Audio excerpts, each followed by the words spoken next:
All right, everyone. Welcome to today's amazing interview. I have a special guest who's actually a repeat guest, Michelle Lyons, and she is somebody that I can't wait to introduce you to if you haven't met her already through one of my most watched interviews on YouTube, which is about prolapse and what you can do to manage it conservatively. So we are talking today about a very requested topic. I will introduce Michelle in just a moment, but first I'm going to tell you the topic that we're going to be discussing, which is about hysterectomy. Now, Michelle and I both advocate for conservative treatment when possible. So hysterectomy is often recommended for women who have prolapse that's very, very severe, or sometimes for endometriosis or various other conditions. Now, again, Michelle and I do recommend conservative treatment first, but sometimes it's just necessary to have hysterectomy. And so that's why we want to discuss today pre-hab, so pre-surgery, and rehab from our perspective, our point of view, and some tips that can help you. So to kick us off, again, before I introduce Michelle, I'm just going to read a letter that I received, which is really kind of indicative of many, many other letters I've received from viewers showing me that this topic is really needed. So this viewer writes in, I have been using your LIFT program and other videos for a uterine prolapse for a couple of months, and I so appreciate the info and help. Unfortunately, my prolapse is too severe to expect significant improvement, and I've decided to move forward with a hysterectomy. Of course, I'll follow doctor's instructions on resuming activity, but I'd love to know if you have anything specific to those recovering from hysterectomy, or if you have suggestions as to which of your programs to begin with when cleared to resume exercise. I really want to avoid more prolapse issues in the future. So that just was a perfect summation of kind of what many of you are dealing with probably, or know someone who's dealing with. So right now, I'm going to turn it over to Michelle. Again, I've introduced her on other videos. She is a world traveler. She is very, very in high demand for speaking all over the world as far as women's health. She's a really renowned women's health physical therapist. So I couldn't think of anyone better to have on the show to talk about this today. So Michelle, take it away. Let's talk prehab and rehab for hysterectomy. Absolutely. So first of all, thanks, Brie, for having me back on again. Delighted to come back. And congratulations to you for hitting 30,000 subscribers. Thank you. We're spreading the word. Yes. It's a big deal. But that's why I think, conversations like this are so important, because, whenever I teach, I always think that as clinicians, we're really good at talking to each other, but we can always do a better job of getting the word out, and helping women live better. So I think, I was delighted to be able to talk to you about this topic particularly because hysterectomy, particularly in the US, it's an incredibly common procedure that's being done. I think in the US, you're talking about 600,000 women having a hysterectomy every year. So it's quite a common procedure. Unfortunately, sometimes the research does show that it's not always the best choice, that's being made for the woman having the surgery. It's a pretty big deal, and I think like any other surgery, first of all, talk to your provider, to make sure that it is the right choice for you. If you have endometriosis, I would always say maybe, explore laparoscopic excision first. Hysterectomy isn't really going to be the best way for dealing with that. If you've got pelvic pain, go see a pelvic floor physio. If you've got, heavy bleeding, maybe look at ablation. There are lots of other options to try, because hysterectomy is a pretty radical approach. And if you and your caregivers have decided that it is the best strategy for you, then again, like any other surgery, the better shape you are going in, the better your recovery is going to be afterwards. But there's a couple of specific things that we can do to really make sure that in those, in the week or two, pre-op, that you're ticking all the boxes and setting yourself up for success afterwards. So, you and I are both big yoga fans, and I think having a consistent yoga practice, particularly one that really has a lot of restorative elements to it, really, really good in terms of preparing your nervous system and your immune system for a successful recovery afterwards. I'm going to pop in here really quick, Michelle, and just say that I had another letter from another viewer who basically had a similar question to this, but I was so impressed with her because she actually was preparing for her surgery in about 3 months. And she had just started taking yoga classes for this exact reason. And I, said, great job. I mean, yoga is so great for calming the nervous system, which is going to be ultimately important for soothing, inflammation and making you heal better when you're done. So if you get that, if you're able to have that slow, steady build where you really get into the routine and get the full benefits, that's amazing. But like you said, even if it's just a week before surgery, it's better than nothing. 10 minutes before surgery. whatever works for you and wherever you are in your journey. Even if, a yoga practice isn't accessible to you, even, a breathing practice can be really useful. And there are so many great apps out there to help people just develop that element of breathing mindfully and, again, resetting, calming down maybe some of that stress response, because your body does go through a lot with surgery, with any surgery, between the anesthesia and the surgery itself and the antibiotics afterwards as well. So, a simple breathing practice. I really like Calm, as it's a really nice app, Headspace, Insight Timer, lots of other, really nice resources that are out there. The other really important strategy that I would say, the two things that I would like people to focus on before this surgery are to make sure before you go into hospital, you have a well-stocked freezer and pantry, because you're not going to feel like doing a whole lot of cooking afterwards. So if you can really set yourself up for success with, a really healthy approach to nutrition. So, I'm talking soups and stews, depending on the time of year, maybe some ingredients for smoothies. Fermented food, really, really important at reestablishing good gut health, because one of the commonest issues that I hear about women in that immediate postpartum or post-hysterectomy period is, gas and constipation. And we know that the gut microbiome can become challenged by surgery and by the stress surrounding it as well. So making sure, simple things like being able to make yourself a cup of miso soup, having some kefir, some kombucha, just little and often of foods that you like to eat that are actually going to be good for you. Staying away from a whole lot of added sugar, because that can be a little bit stressful for your immune system. We want to just make sure that we're creating as anti-inflammatory and pro-healing an environment as possible. I have a recipe real quickly. I have a recipe that I will go ahead and make a note to put in the video notes below. That's a turmeric bone broth. And so I know that when you mentioned soups in there, Michelle, bone broth just on its own freezes really well. And of course you can also make soups and freeze that soup. It's a great idea. And bone broth and the collagen and the water content in soups is really important for healing tissues. So I will put that turmeric bone broth recipe in the notes. It's really anti-inflammatory, gut soothing, and great for healing. Fabulous. I do laugh sometimes because, bone broth, it's what my granny used to call stock, what she would just do with the Sunday roast afterwards, just boil it up again. But it's cool now. Bone broth is cool now. Isn't that funny? I'm the same. We just called it chicken broth growing up, and now everyone, or beef broth or whatever, but now it's bone broth. But I think that it is good to remind ourselves of where the compounds come from, which is the marrow and the connective tissues around the bone. And it sounds kind of gross, but nature knows what's good for us and what actually is going to heal us. So well, that's, especially if you can put in some garlic, which is going to be great from an immune system point of view. Your onions, your allium families.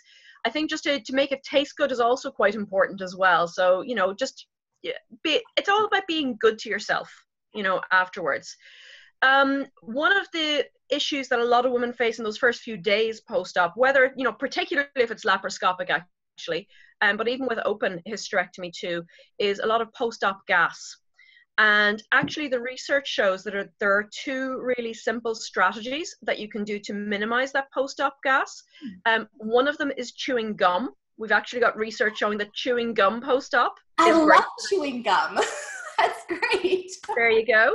And the other strategy is actually sitting in a rocking chair and rocking back and forth. So I would suggest maybe multitasking, if that's possible. Eat your gum in a rocking chair and do your slow, deep breathing. I think that might be a nice way to get rid of some of that excess gas. That's wonderful. I have not heard that. That's great. Okay. So simple, but so effective. Because lots of women have that, just they feel bloated and they don't feel inclined to move afterwards. And they can actually get a little bit of shoulder irritation because of the positioning during hysterectomy, where, the head is down and the feet are up and the abdominal cavity is filled with gas so that the surgeon can get a good view. But that can actually irritate the diaphragm a little bit. So we can end up with a little bit of shoulder pain because the phrenic nerve becomes a little bit sensitized.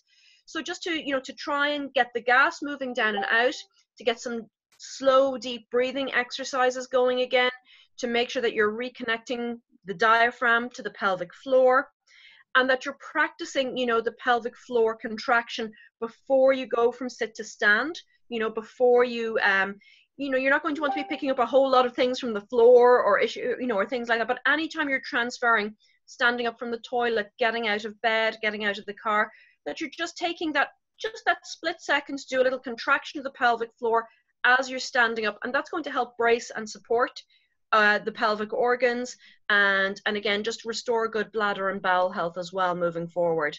So those would be kind of my main immediate post-op tips as well. Setting yourself up for good sleep is absolutely essential as well. So I really like, to have a little bit of a routine. We know our brains love routine.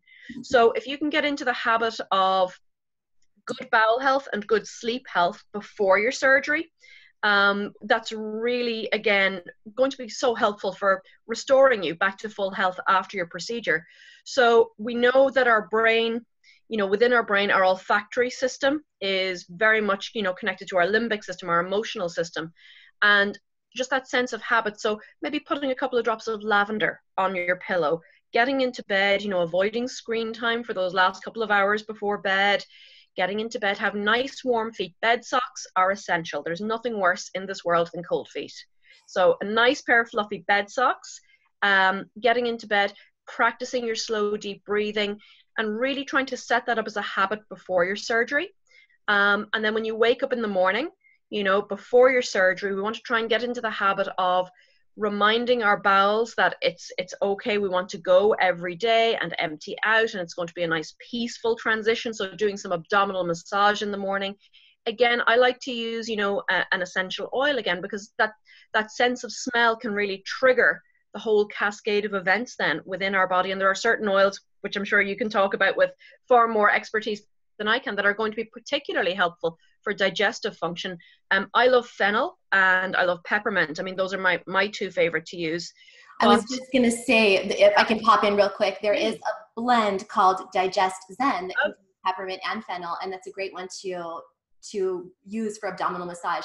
And just as a reminder, we're still talking about prehab. We're kind of bleeding it together into prehab and immediately post. But yeah, I think that's a really great tip that you just said, Michelle, that if you do your abdominal massage with an essential oil, even if you're not able to do that massage post surgery because of the recent surgical intervention, you can still then smell that smell and have the trigger of, like you just said, the trigger of, oh yeah, this stimulates things, this gets things moving. It must be time. It must be time. Yeah. Yeah. So I think, those first 6 weeks really post-op are a time should be a time of deep self-care. And I think it's really important for women who've had a hysterectomy to realize that, particularly if it's been a laparoscopic hysterectomy, they may look down and just see 4 small incisions and think, why do I feel so tired? Why do I feel so wiped out? 4 tiny incisions. They're minor incisions, but it's a major surgery. So you really have to take that time. And I would say the full 6 weeks of intense self-care. So if people, call by and ask how they can help, point them towards the vacuum cleaner, point them towards the laundry. We want to really minimize heavy lifting, particularly for those first 6 weeks, until your body recovers from this procedure. So just to kind of, have that awareness going into surgery, that it's not just a 1 or a 2 day event and then you just bounce back to normal again, that you're giving yourself time, because what's really important post hysterectomy is that you do take preventative steps for cardiac health, for brain health, and for bone health, because they can become particularly challenged after you have a hysterectomy, especially if you have your ovaries removed during the procedure. But even if you don't have your ovaries removed, we know that 50% of women who have a hysterectomy but keep their ovaries, they will go through some premature ovarian failure. That means 50% don't. So I think it's important to ask your surgeon, you know, and to have these conversations, you know, will you be leaving the ovaries? And if not, why not? Because sometimes women are told, well, we might as well take your ovaries because this way you'll never get ovarian cancer. But if you don't have the BRCA1 or BRCA2 gene mutation, your lifetime risk of developing ovarian cancer is about 2%. But if you do have your ovaries removed, your risk of all-cause mortality can go up. Not only all-cause mortality, but coronary artery disease, stroke, dementia, osteoporosis, Alzheimer's, lung cancer, Parkinsonism, all-cause mortality. So there aren't really any benefits for taking the ovaries if you do not have the BRCA1 or BRCA2 genetic mutation. So it's really a conversation that I would encourage women to have with their surgeons pre-op as well, that if at all possible, they want to keep their ovaries, because the ovaries never stop producing estrogen. They slow down an awful lot, you know, but they never completely stop. So ladies, keep your ovaries if at all possible. And people can get that testing through orders from their doc, usually? Absolutely. Okay. Absolutely. Yeah. Particularly if you've had, you know, a first degree relative with breast cancer, you know, those are conversations, or if you've got a family history of endometrial cancer or colon cancer, then those are conversations that you can have. But again, if you don't have those, and they are quite, you know, BRCA1 and BRCA2, they do elevate your risk, you know, somewhere between 35 to 70% of developing ovarian cancer if you do have those genetic mutations. That's not 100%. It's important just to remember as well. And some women do decide, even with those genetic issues, that they will just do watchful waiting and they'll have regular monitoring, because the health issues surrounding ovarian removal, I think, have been underplayed. They're documented in the literature and in the research. But unfortunately, what we see is that, you know, the length of time it takes research to filter down into clinical practice can be up to 17 years. Oh my gosh. I know. So yeah. This is why I think having these conversations is really important, because I just think knowledge is power. Absolutely. And sharing it with the world, because yes, the people who are the crazies in the day end up being the ones who everyone's like, oh, I should have listened to them 17 years ago. So yeah, that's great. So just to kind of sum up what we've said so far, pre-hab phase, the earlier you can start, the better. We want to focus, you know, a lot of people talk about strengthening, but what I'm hearing from you and what I know from myself as well is that while strengthening is important and being able to identify the core muscles and, you know how to use them, it's really also important to calm the body and, you know, focus on the deep breathing, the yoga, the stretching, the relaxation, so you can draw upon that. Yes. And then also we've talked about diet. We've talked about stocking, you know, you want to take care of your gut health, eat an anti-inflammatory diet, probably take your, you know, supplements that you trust and that are high quality. I would just say, just maybe talk to your surgeon, because certain supplements can interfere with blood clotting afterwards. So for example, if people are taking garlic or St. John's wort or different supplements like that, I would just talk to your surgeon about what supplements you're taking, because that might actually be contraindicated. Fantastic. Thank you, Michelle. And also, I'm going to jump in as well as an essential oil enthusiast here. If you diffuse or use a lot of cinnamon, I have to look to make sure I'm getting this right. I know cinnamon and clove, I believe thyme. Certain oils can thin the blood as well. So you want to be careful using them, you know, consistently before surgery. It's probably not the best idea. You don't really want to have super thin blood going into surgery. So yeah, great call there. So pre-hab, I love your idea of stocking the freezer, stocking the pantry. And then immediately post-op, we've talked about the rocking, the gum chewing to help with the gas, which is so common, making sure you're getting your fluids and your fibers and your gut soothing collagen for healing and also for bowel health. Making sure that maybe you've established a good bowel routine and a good sleep routine so that you're able to really take care of yourself. No heavy lifting. I'd like to talk about maybe when people are a little bit later on and they're ready to start strengthening. I also want to ask you if you know this to be true as well, that ultimately you should have people be handing you things rather than lifting things off the ground. Yeah, I mean, I think just before we move on to that, I just want to also maybe suggest that people do go see a good women's health physio pre-op as well, you know, to really get a good handle on the coordination of the breath and the pelvic floor muscles, and to come up with an exercise strategy that works for the individual. Rather than saying you need to do this, this, and this. I think that's the beauty of going to see a good women's health physio. She'll be able to help you come up with a customized strategy that's really going to optimize your pelvic health. But moving back to where we were, there's a lot of back and forth. There's so much to say. So much. Once we move beyond that 6-week mark, you know, this is where we want to start really thinking about, okay, gut health, hopefully we've done our groundwork in those first 6 weeks post-op, that we're having a good bowel movement daily, we're not straining, we're not constipated, we're taking all the measures to stop that.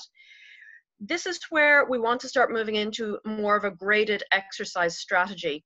But I still think it's really important to have that restorative element as part of our exercise strategy, because I think we have to acknowledge for a lot of women who have a hysterectomy, there's a grieving process involved with this as well. Even if they'd finished having their children, it's still really a concrete acknowledgement that that is gone as a possibility. And for those women who are maybe having a hysterectomy before they've had children, again, that possibility has been removed from them as well. So oftentimes it's after the first 6 weeks have passed that a lot of grief can come to the surface as well. And I think creating a safe space for yourself to rest in that and acknowledge that it is a reality is really important as an aspect of your recovery moving forward as well. So it's not going to be all push, push, push, that there's a soft space in here as well, that you can just you can sit in that and acknowledge and just, again, be kind to yourself with that. It's a really important part of self-care after hysterectomy, I think. I'm going to pop in very quickly, if that's okay. Two things. First thing is that for anybody, I completely agree that ultimately in the pre-hab period, and potentially, you know, hopefully in the rehab period as well, seeing a women's health physio is key for that graded progression that you were talking about, Michelle. If for some reason you don't have access to one, I do have my Lift pelvic organ support series that's actually starts week 1. It's a 5-week series. Week 1 is actually restorative. It's relaxing because you have to relax before you can strengthen. So yes, I actually recommend going through that, you know, before as a conservative measure of, you know, seeing that if you really need to have this, but then also going through it after. Once you are into your time when you can start exercising again, doing Lift again. That's one thing you can consider. And I will put a link to that in the video notes. It's always best to do it in concert with consultation with a women's health physical therapist. Always best. The other thing I want to throw in there is what Michelle is saying is beautiful about the emotional component. I have a whole section in my book that talks about tuning into your womb and the idea of phantom womb syndrome. Just like people can have phantom limb syndrome when they have an amputation, same thing can happen with your uterus when it's removed. So just being aware of that this is the center of our creativity. We create life in our womb, and emotionally, this is actually a real hotspot for women. And there can be some emotional ties that give you some sensations that are going to be different for everyone. And so knowing that is important. And I do have one more resource, which is my at-home retreat for your pelvic floor, which is a 5-part series. It's brand new, and I'll link to that as well. Free on YouTube, but it goes through a relaxing opening sequence and then a breathing sequence. And then day 3 is actually an emotional release. And it talks about what you're saying, Michelle. So I think it might be interesting for people to explore once they're ready for it. Day 5 is actually a little bit more of more of a almost workout, and there's kind of a workout component to day 3. So this wouldn't be good for right when you're done with surgery, but I think it'd be great for about 6 weeks out. Yeah. And I think, it is important to acknowledge, the first 6 weeks we talk about as being really essential for restorative self-care. Oftentimes women will go back and see their surgeon for their post-op visit. And it's like, okay, so, what can I do now? Any restrictions? And they're told, oh no, that's fine. Go back. Everything's as it should be. But I think, you can't just go from 0 to 60. It has to be a very gradual approach. This is not the time for boot camps, or plank challenges or things like that, where we're really looking at ramping up activity. We absolutely do want to get into some strength training in terms of bone health. We want to get into some appropriate cardiac exercise because, you know, heart health can be challenged by lower estrogen levels. And we want to do something that we enjoy and that stimulates us, because brain health is going to be challenged by lowered estrogen levels as well. So it's to pick an exercise strategy that feels good, that you enjoy doing, that is going to challenge you from a cardiovascular perspective, that has some strength training in it, some flexibility training in it, some balance training in it, but also a restorative element as well, you know. So you don't have to do everything every day, but do a little something every day, that really, so you're working with your body instead of against it, you know, and then optimizing all your markers for living well after hysterectomy. I love that. It's the eat clean, move every day. Move every day. It doesn't have to be hardcore exercise every day, but move your body every day. Shine and get bright. Yeah, you know, get that vitamin D, you know, back into your system again. We know the restorative powers of walking in nature. You know, the Japanese talk about Shinrin-yoku, forest bathing. But I think even just walking out for 5 minutes, walking back in for 5 minutes, maybe listening to one of your meditation apps, you know, as you're going for that walk, or just simply being with yourself and just focusing on your breath, doing some mindful walking. That's part of your exercise strategy as well. It's not just about lifting, you know, lifting weights, although that is important too. So, you know, just that broad picture that we're really looking at nurturing a woman in all her dimensions as part of her recovery afterwards, I think is really, really important to emphasize. I love that. I actually was just watching this documentary about herbalism and plants and how plants and humans have co-evolved, and we just need nature. And it was really interesting they were talking about the microbiome of plants and how it's actually, you know, they have little microbes on them, good bacteria, just like we have more good bacteria in our bodies than we actually have human cells. Yeah. And so one thing they recommended was when you're out in nature, actually gently touching the plants that you are around, because that's actually going to give you the bacteria that's most relevant to you, because it's the environment that you live in. While taking a probiotic supplement is, you know, potentially a great idea as well. Walking out in nature and being amongst the trees and plants and flowers of your neighborhood, your locality, is actually going to be really supportive for your health and healing. And even better if you can do it barefoot. Oh yeah. Yeah. Amazing. I love this. This is so great. I know you know, there's so much to talk about and we're kind of running low on time. So I think that, let's go ahead and we've talked about pre-hab. We've talked about immediate rehab.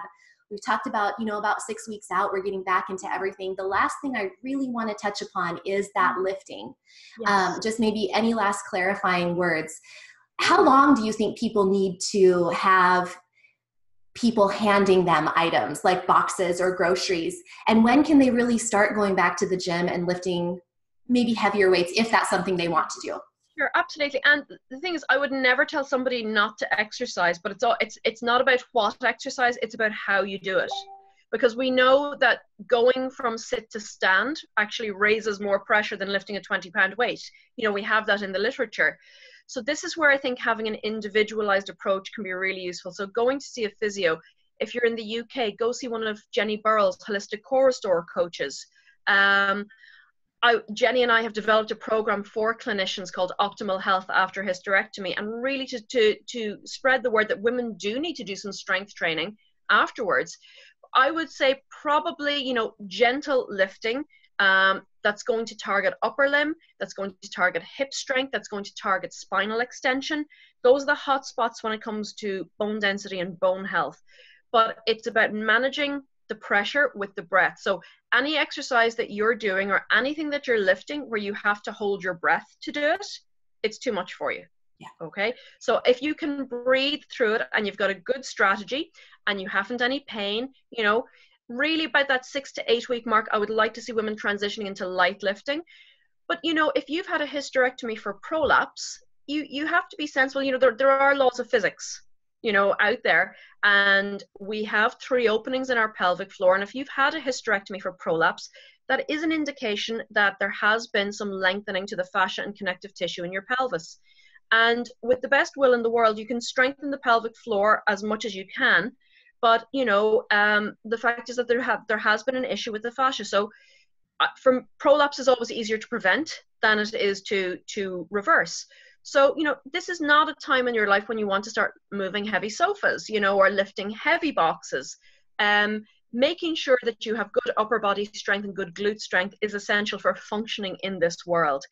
But I'm talking about a graded approach that's appropriate for where you are now, and what's appropriate for me might not be appropriate for you, vice versa. So I think really being able to have this individual approach when you've got a good foundation of breathing, of pelvic health, and awareness of where you are on that continuum, I think is really, really important.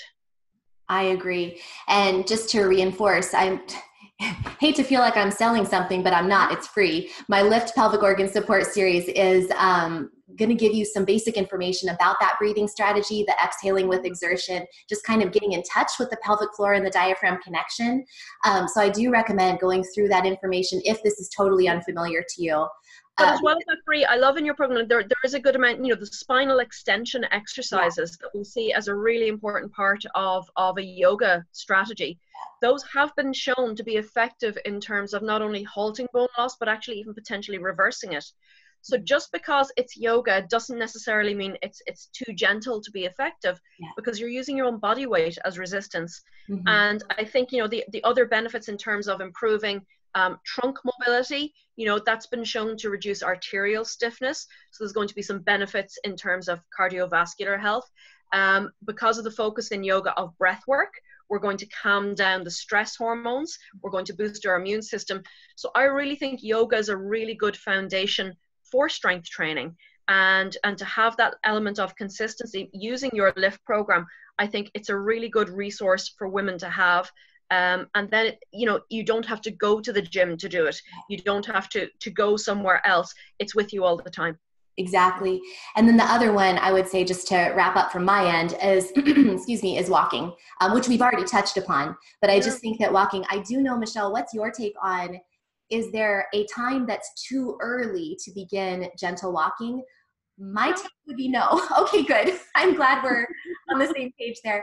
I know that a lot of people, they even get a mild prolapse, even mild, or they, have hysterectomy or something, and they feel very scared to start walking, even if it's just for short bouts. But can I get you to reinforce that, hey, it's okay?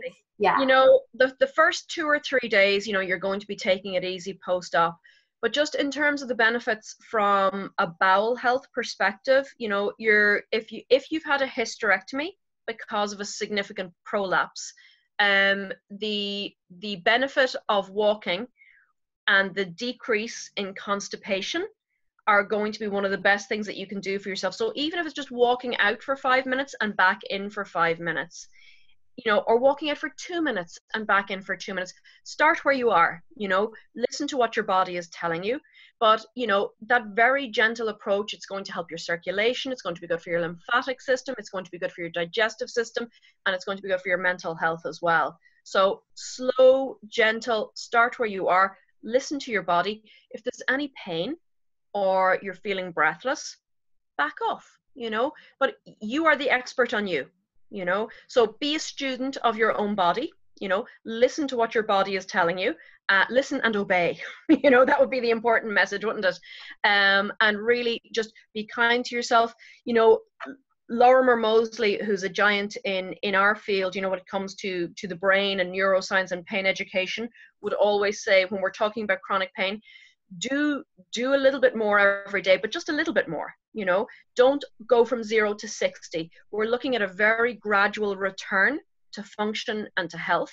If you push it too far, too fast, too soon, you'll set yourself back.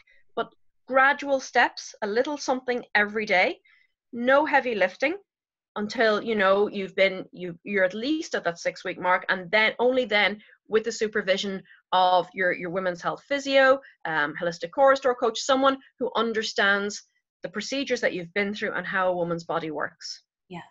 Oh, excellent. I'm thrilled. There were so many nuggets. I hope people were taking notes. I think this is a really important, it's really quite basic. A lot of the information is quite simple, but it's some things that people may not have thought about before. So again, we talked about the pre-hab, we talked about the immediate rehab, and then the farther out. And I think the key takeaway for really all of that is gradual exposure or gradual progression, and listen to your own body, and don't think that everything has to be about pushing and hurrying up the healing. A lot of it is about calming and taking care of yourself, and realizing that this is a big deal, this surgery.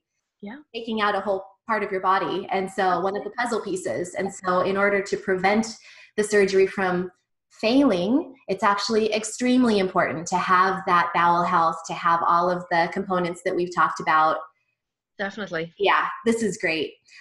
Michelle, thank you so much. I'm going to let you sign us off with maybe some places people can find you or ways they can get in touch. Thank you. So if clinicians are watching this, Jenny Burl and I have co-created a program called Optimal Health After Hysterectomy, which is a complete guide to the procedures involved in hysterectomy. And we go the whole way through from pre-op, post-op, to long-term care and living well. They can just come to my website, celebratemuliebrity.com. Muliebrity is an old English word which means the art and state of being a woman, and I think we should celebrate that. And then you can find me in all the usual suspicious places like Facebook and Instagram and places like that. One final thing that I'm just going to throw into the mix, Brie, if it's okay. Yeah. September is Gynae Cancer Awareness Month. So ladies, please make sure that you are doing regular vulvar self-exams as well as regular breast self-exams, because most vulvar and vaginal cancers start with skin changes around the vulva and the vagina. So it's important to know what's normal for you down there. So once a month, go down there, have a little look. There's a free guide on my website, how to do a vulvar self-exam. And Brie, if you wouldn't mind putting a link to that, because I really want women to get into the habit. If you catch these cancers early, they respond really, really well, but unfortunately they aren't caught early enough, and too many women are caught out. So knowledge is power. Check yourself. Fantastic. I will put the link to that particular post and all of Michelle's other information as well, so you can contact her if needed. So please read the show notes or video notes that are below this video on YouTube. There's going to be lots of links and information in there, and just some great little quotes from Michelle that I had to scroll down as we went. So thank you again, Michelle, and goodbye, everyone. Bye-bye.